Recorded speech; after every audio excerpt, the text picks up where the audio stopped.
if you collect Star Wars or if you collect Jurassic, you either had a great week or you had not a great week. And if you collect both like I do, then it was a mix. I backed both the Gates and the Ghost, of course. And I wanted both to happen. I really, really, really, really wanted the Gates to happen. The Gates in person are so impressive. The pictures that were on Mattel Creations site, they just don't do it justice. Like when you see it in person, you really appreciate why it was $250. It totally makes sense when you see it in person. The Explorer was nice. I didn't give a lot of attention to the Explorer, but the Gates were just with the fences on the side of them, with the lights blinking and the doors, going like that. I didn't even realize that it had the panel that Nedry goes in and like hacks or whatever he does to get it to open. Or he probably just pushed the button to get it to open, like a manual button. I didn't even realize that was a detail in the Mattel pictures. But when you see it in person, it was pretty magnificent. Like I understood like why this was $100 or $250 with the Explorer. At some point, I know they changed the campaign so that it included the fences, and then it was just 1,000 more backers to get Electrified Tim, and then 1,000 more 2,000 more backers to get Lex and the Goat. They kind of changed things and didn't tell people they changed things. This thing was impressive, and we're never going to get this again. I think that when you look at the Gates and you look at the Ghost, both of these are diametrically opposed scenarios that are 100% different. You have two like awesome quality products, but the messaging around them, the hype, the timing, and the sheer level of passion put forth by those involved was completely opposite. Like those Gates should have funded. Those Gates should have funded. But it was such a weird thing. I think what confuses me the most as a collector is that, Hasbro is basically a master class at doing this kind of thing. HasLab, crowdfund, the Ghost, the Razor Crest, the Sail Barge, the F-14, all these different things that they've done, Colossus, all that stuff. Like they are a master class in how they set up these crowdfunds. What confuses me is why did Mattel not rely on the successful crowdfund campaigns that Hasbro does? I'm not saying that as what, they should have copied exactly what Hasbro does, but when you look at the comparison between Hasbro and Mattel for these crowdfunds, like it's very obvious that the failure of the Gates largely rests with Mattel, because it made no sense at all. The way they structured this crowdfund made no sense at all. The timing was weird, right? There was a leak sometime in last month, and the next day, I think, or within the next day or two, they announced it. They announced it that the Gates were Mattel Creations. It was already at the end of June, so it's like the end of Jurassic June, and there wasn't, there was like a video with it, but like there wasn't anything solid with it. There wasn't videos with the interviewers. There wasn't a big announcement. There wasn't a big hype. What Hasbro did with the Ghost is they, on social media, on Instagram, they put like things in Arabesh that you had to, like, if you wanted, people did it, so I didn't have to do it, but to decode those messages to kind of tease that it was coming. Mattel was just like, here you go. But it was like to so little fanfare. There was no hype. It was just, here's the Gates. They're $250. So the timing was really weird. They didn't capitalize on the timing in a way that they should have. They should have hyped it before. They should have probably started it at Comic-Con, capitalize on all those people that are there, capitalize on the media coverage, capitalize on the excitement. People will share their photos on social media, if they're at the con, the news is going to get out fast. They should have done like a special panel on it announcing even if it was with other companies doing their own, their other stuff, like their Barbie or whatever other things Mattel does these days, the timing was so off. So that was the first thing. The second thing I would say, when it was finally announced, or, not when it was finally announced, it was just kind of announced, the tiers made no sense. Again, the gates are so impressive in person. When you see them, it makes sense why they cost $250.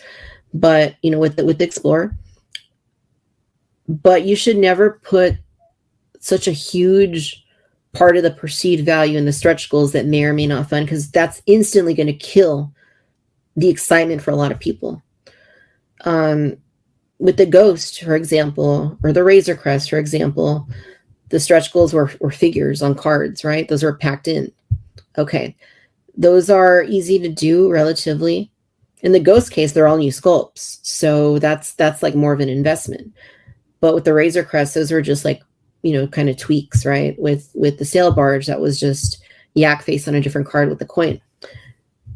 Mattel's Gates campaign was you get the Gates and the Explorer, but if you want to get the fences, which are a very critical component of the gate, we got to get all these thousands more backers, and you get Tim, which we have Tim. Yes, this is the electrified hair Tim, but we have Tim. And then the next stretch goal was Lex and the Goat, which is just kind of bizarre why Lex and the Goat would be the last stretch goal. And it's not surprising. They make you pay $100 to get this set of dinosaurs you don't want, just to get Ellie Sattler, and they'll put Lex at the very end of, this stretch goal for, I'm not surprised. I wish I could say that,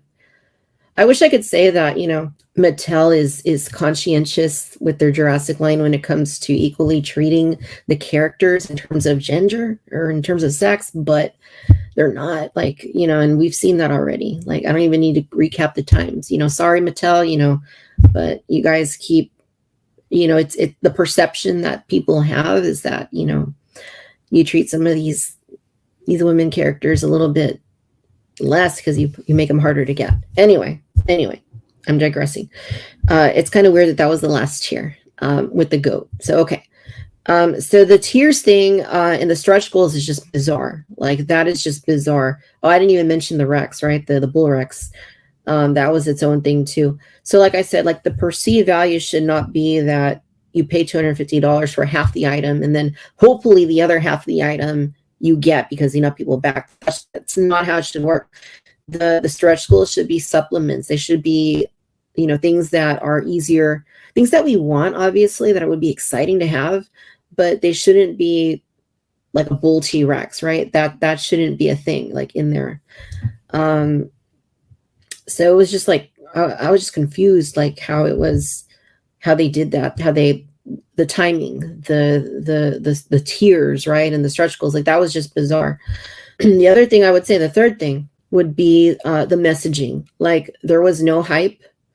They weren't touting this on social media a whole lot. I got a few ads on Instagram and Facebook for the crowdfund, even though I'd already gotten the crowdfund or backed it. But, I know a lot of collectors that did not. And like, I just think about, with like Pulse or, with Hasbro, when they do a HasLab, like, it's out there, like on Entertainment Weekly. It's out there on Gizmodo. It's out there on, all these sites. You could go online and you could see it. And you can just Google like Star Wars news and it'll come up. Like, the gates, the messaging was just poor. They didn't like really do anything at the beginning. There was a video on the website, but they didn't do their presentation until later, like weeks later. Or you could like live stream, you could watch their stream. But even that, like, I don't feel like that stream really had a lot of excitement. Like, when you see the team in the video, the designers or the people from Mattel that are in there, like, you don't sense the excitement for the product. Like, they were just showing it to you. And, I'm sure they're excited, but it's hard to be in front of the camera. Like, I get that, but same time, like, you just couldn't really feel the excitement for it. Like, it was just kind of like, well, let's throw this out there with these strange tiers, with this weird pricing, and let's see if it works. And it didn't work, obviously. So I think all of these things played into that. I would also say the fourth thing was that they haven't figured out how to market to collectors. Like, Hasbro has that down to like a science. And again, I'm not trying to say like Hasbro's amazing and Mattel sucks, because I'm not trying to say that. I'm talking about their crowd funds, like how they operate their crowd funds. Mattel has not figured out how to cater to an adult collector fan base. And I think, unfortunately, that has caused, several adult collectors to kind of just give up on collecting Mattel's adult collector lines, because they have a lot of issues. I did a video, Everything Wrong with the Amber collection, a couple years ago.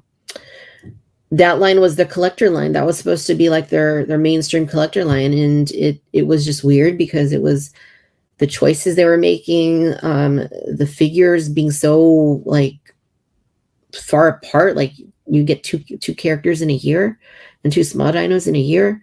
Like that was just, it didn't make a lot of sense. So I did this video about it. I may do another follow-up to that, Everything Right with the Hammond collection, but I don't know. You guys let me know if you want me to do that. But they have not figured out, even when you look at the Hammond collection, like I like a lot of what Hammond collection does, but it's not really like the Triceratops, like the figures, they're not the vintage collection quality. And I'm not saying that they have to be.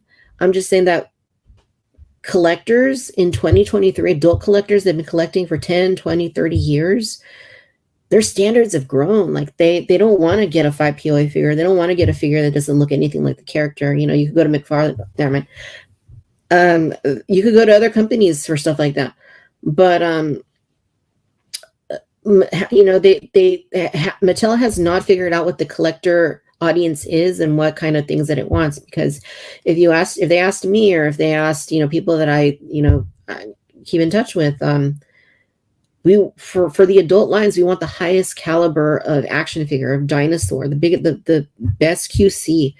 I personally would pay a little bit more if I was going to get a better product, when it comes to the Hammond collection. I mean, I like and I appreciate that Mattel is trying to gear towards adult collectors, but they just haven't figured out what that segment of their consumer base is, who those people are. They haven't figured out what those people want. They haven't figured out how to market to those people. All of these things plagued Mattel, and all of these things culminated in what happened with the gates.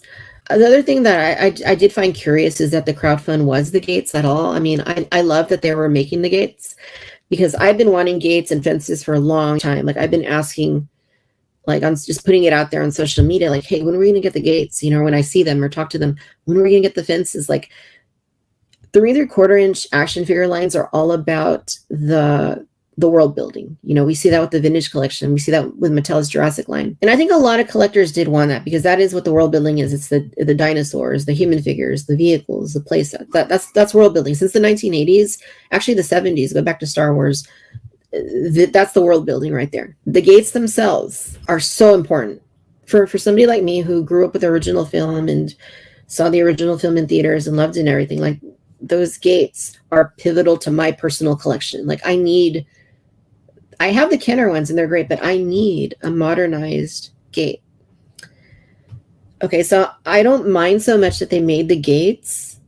What I do mind is that how you had to wait for another tier to get the 2 fences, and the tiers were all, the way they were. But I think based on my conversations with collectors, and you're welcome to correct me if I'm wrong, based on my conversations with other people, the gates that they would have wanted weren't necessarily these gates. Because like I said, these gates are awesome. When you see them in person, you get why they're $250. They're worth $250, I would say, having seen them. But the gates, I didn't need my gates to be that fancy. I would have been fine with like everything they do, scale it down a little bit. It could have been 2/3 the size, no electronics, maybe the lights, that would have been okay. Sell it for $100, through Creations or, through some way, Amazon. That's what I would have preferred. A smaller scale thing that they could have done a little bit more easily. That would have been my preference. I would also say that I'm trying to think of what else they could have done. Like people want the command compound. I mean, I don't know how many of you want the command compound, but I want the command compound because that's one of the things Kenner did they haven't yet touched. I think that could have been done pretty close to the price of these gates, and arguably, those could have been done you know, those would have done better, possibly. Like, the gates are great, they're beautiful, they're magnificent, they're worth the price, but that's not what people are asking for. So when you look at the totality of what drove this campaign for the gates into the ground, it's all of these things. It's the timing, it's the weird stretch goals and tiers, it's the lack of the messaging being so poor, and it's Mattel not knowing who their collector base is. I think all of those things factored into this. And, did collectors come out and do their part? Some of them did. I ordered the gates. Some of them did not, either because they didn't want the gates, or they didn't understand how crowdfunding works, or they didn't understand, why the gates were like this. Lots of hypotheticals, lots of reasons that I saw, that you see online. But either way, the gates did not happen. The gates did not happen, and I get why they didn't happen. It makes perfect sense to me why they did not happen. And honestly, I think more than anything else, Mattel just kind of squandered it. And that's sad, because, like I said, there's all this market data out there. Just look at what Hasbro is doing with their crowdfunds. Are they all perfect? No, but they funded most of them, and their tiers make pretty good sense to the consumer, obviously, because they're reaching the stretch goals. This was a mess. And, honestly, like, a book could be written about the gates. It was just a mess. And it could have been done so much better. I think had all of these factors been ironed out a little bit better, I think that could have funded and should have funded. But ultimately, that's what happened with the Mattel gates. And that's why we're not getting them, sadly. Will we ever get gates from Mattel? We may get Jurassic Park gates at some point or another. I can't say. If we do, they'll be what I suggested earlier. They'll be 2/3 the size, no electronics, maybe some lights, basic. But it's not going to happen for at least like 2-3 years, probably for a long time, because they're not going to just suddenly make gates. I imagine that they're probably pretty embarrassed that it didn't fund, and they're probably going to, I think they're already giving hints of it on social media. They're going to try and blame collectors for not coming out, but I don't think you can blame collectors because of all the reasons I just outlined. To some extent you can. And, there's some people that have been really nasty online about this whole thing, but, they really just didn't come to bat with the right bat. I mean, it was just a mess. It was just a mess. So I hope they take some lessons learned and they move forward, but they're already saying things on social media, like when they were promoting them towards the end, like the heavily fan demanded electronic gates. Like, nobody was asking for all that, like nobody. So they're probably going to try and blame collectors, but I hope they don't take the wrong lessons, home with them. All right. So let's talk about the ghost. So I'm focusing on the two crowdfunds, the Jurassic Park gates from Mattel Creations and the ghost from HasLab. They did everything right with the ghost. And again, I know I mentioned it a little while ago, I'm not trying to make things like Hasbro versus Mattel, but I mean, honestly, like it's obvious. Like I said, the presentation, they knocked it out of the park. The messaging on it, their enthusiasm for it. The Q&A that they held, not for me, but like inside after the panel was done, like they had kids and people coming up and ask questions. That was great. And then they had the ghost downstairs, which, Mattel did have the gates, but Hasbro had the ghost and they were there live streaming it, talking about it. The designers was carrying it around and taking parts off and showing the figures, and just the hype and the messaging, and like it was just like really saw the video that they made. Like, you could feel the excitement in the video, and the way they unlocked the tiers in that video, they made people want to get the ghost. Like, they just sold it, in that video, and that's really what you got to do. They didn't really sell it, and with the gate, but Hasbro really knocked the presentation out of the park. And then, like I said, being there downstairs afterward at a fan event where fans could be there taking video, taking photos, sharing them on social media and making YouTube videos and stuff. Like, they announced it at the right place, the right venue, and the messaging was solid. So I think that was a big part of why it was successful the way that it was. Like, I think all the Star Wars HasLabs have been announced at conventions. I think except for, I think the Rancor I'm trying to remember at the Rancor if it was announced at convention or not. Anyway, the timing was great. The messaging was great. They made it plain and obvious why you wanted to spend $500 on a ghost. Twice what the gates would have cost for something of similar size, with no electronics, but with action figures, TVC quality action figures. So yeah, that was in place. The tiers made sense, right? Like the HasLab, you have to, it's got to hit 8,000 to get, the actual ship with Hera. But, for another 2,000, you get a figure. Another 2,000, you get a figure. Another 2,000, you get a figure. Like that was or 3,000, whatever the gaps are, but that was handled really, really well. Like the tiers, the stretch goals made sense. They were clear. And it was just designed well. Like not just the vehicle, which is fabulous. It looks amazing in person, but just the whole campaign was designed so well. Like the whole thing was really solid. The messaging was solid, capitalizing on the timing and the hype of the convention, solid. So that alone goes a long way, making sure our crowdfund is going to be successful or not. And it really highlights reasons why the Mattel Creations gates were not successful. But yeah, the Ghost obviously funded within 4 days. I think by, was it Monday, it was already funded. It was funded, and now we're working towards the stretch goals. So, twice the price for an item of similar size, without electronics, with figures, that funded in 4 days versus something that only got like 31% of its goal. It's nuts. It's really crazy. But and I know that Star Wars has probably a much big collector fan base than Jurassic does. I know that's the case. But even so, if you message the product right, if you time it right, if you announce it, if you hype it up, you're going to be able to give your product the highest chances possible for a successful crowdfund campaign. And these are all things that Mattel didn't do with the gates. And it's really sad. It's really unfortunate. So yeah, no, I'm excited for the Ghost. I hope it hits all of its stretch goals. And yeah, I mean, that's our focus really on the Mattel Creations Jurassic Park gates crowdfund and the Hasbro HasLab Star Wars Vintage Collection, the Ghost HasLab. That's why one failed and one succeeded. It came down to a lot of it was on Mattel for the poor timing, the lack of messaging, the unusual tiers, and stretch goals, and just the overall messaging. Like that was a big reason it didn't come to fruition. I think a lot of the blame lies with Mattel.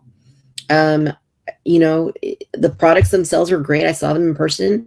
The gate is worth $250, but the communication to convey that to people without going to see it in person wasn't really done, I don't think, appropriately. So I think Mattel is largely to blame for a lot of these failures, but also not enough people in the collecting community came to bat for the gates. So I think those things, just culminated in an unfortunate failure with the gates that I wanted to happen and a lot of people wanted to happen. And I don't know if we'll ever get gates. Like I said earlier, if we do, they're going to be kind of dumbed down versions. And I don't know when there's going to be another Jurassic Creations, maybe there won't, I don't know. And then that's the reason, for every opposite reason, that example that the Ghost funded in the time that it did. It was announced to great fanfare and great hype, capitalizing on the announcement at Comic-Con. The messaging was great, having it on display, the live streaming, all that was, the Q&As, all that, and then Ahsoka being around the corner, the timing was done, everything was handled well. Like I said on Twitter, the Twitter X, whatever it's called now, X, the other day, Mattel or Hasbro's unveiling of the Ghost, the presentation and everything, is a masterclass on how a crowdfund by a big corporation toy company should be handled, because it was quite flawless, honestly, quite flawless. So yeah, so that's why the Ghost funded and the gates did not.